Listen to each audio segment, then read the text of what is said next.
2023 में हमारे देश पर कुल कर्ज 155 लाख करोड़ रुपए है, जो 2014 में ये केवल 55 लाख करोड़ रुपए था।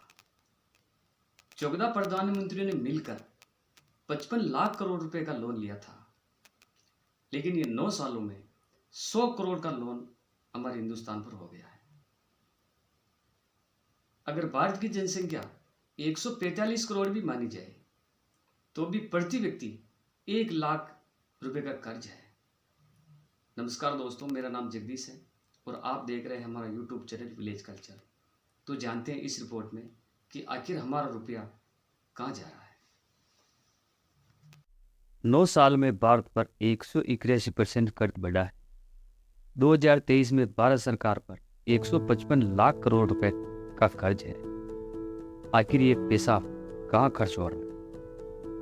देश के 14 प्रधानमंत्रियों ने मिलकर 67 साल में कुल 55 लाख करोड़ रुपए का कर्ज लिया। पिछले 9 साल में पीएम नरेंद्र मोदी जी ने हिंदुस्तान का कर्जा तिगुना कर दिया। 100 लाख करोड़ रुपए से ज्यादा कर्ज उन्होंने मात्र 9 साल में नहीं लिया। 2014 में सरकार पर कुल 55 लाख करोड़ रुपए कर्ज था, जो अब बढ़कर 155 लाख करोड़ रुपए हो गए। ये बात 10 जून को कांग्रेस प्रवक्ता सुप्रिया श्रीनेत ने कही। इसके बाद से ही भारत सरकार के कर्ज को लेकर चर्चा तेज हो गई। बजट 2023 इकोनॉमिक सर्वे सांसद वित्त मंत्री ने जवाब में कांग्रेस के दावे की पड़ताल की है। भारत सरकार पर कितना कर्ज है, ये बात केंद्रीय सरकार के बजट की आधिकारिक वेबसाइट पर बताया गया है। केंद्र सरकार के मुताबिक 31 मार्च 2023 तक भारत सरकार पर 155 लाख करोड़ रुपए का कर्ज। अगले साल मार्च तक ये बढ़कर 172 लाख करोड़ रुपए तक पहुंच सकता है। इसके अलावा 20 मार्च 2023 वित्त मंत्री निर्मला सीतारमण ने सांसद नागेश्वर राव के एक सवाल का लिखित जवाब दिया। सांसद नागेश्वर राव ने सरकारी कर्ज के बारे में सवाल पूछा। इसके जवाब में वित्त मंत्री सीतारमण ने भी कहा कि 31 मार्च 2023 तक भारत सरकार पर 155 लाख करोड़ रुपए का कर्ज। इस हिसाब से देखें तो 9 साल में देश पर 181% कर्ज बढ़ा है। 2004 में जब मनमोहन सिंह की सरकार बनी तो भारत सरकार पर कुल कर्ज 17 लाख करोड़ रुपए था।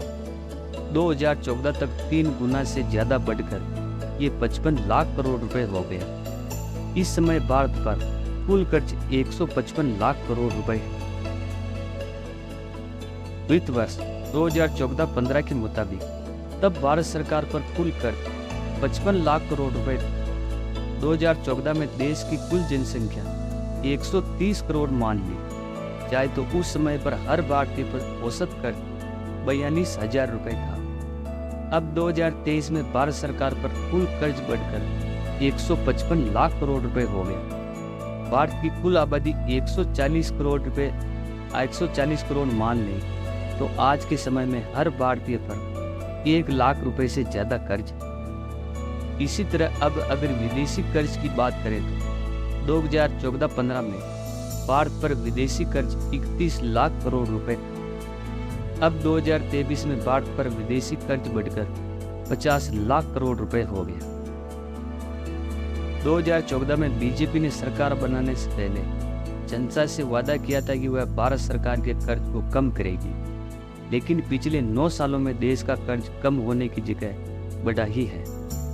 2014 के बाद से अब तक मोदी सरकार ने विदेश से कुल 19 लाख करोड़ रुपए का कर्ज लिया, जबकि 2005 से 2013 तक 9 साल में यूपीए सरकार ने करीब 21 लाख करोड़ रुपए विदेशी कर्ज लिया। 2005 में देश पर विदेशी कर्ज 10 लाख करोड़ रुपए था, जो 2013 में बढ़कर 31 लाख करोड़ रुपए हुआ। यानी 9 साल में 21 लाख करोड़ रुपए विदेशी कर्ज बढ़ा है। 2014 से 2022 तक 33 लाख करोड़ रुपए से बढ़कर 50 लाख करोड़, यानी इन 9 सालों में विदेशी कर्ज 19 लाख करोड़ रुपए बढ़ा है। इससे एक बात साफ होती है कि 2014 के बाद एनडीए सरकार देश का कर्ज कम नहीं हुआ।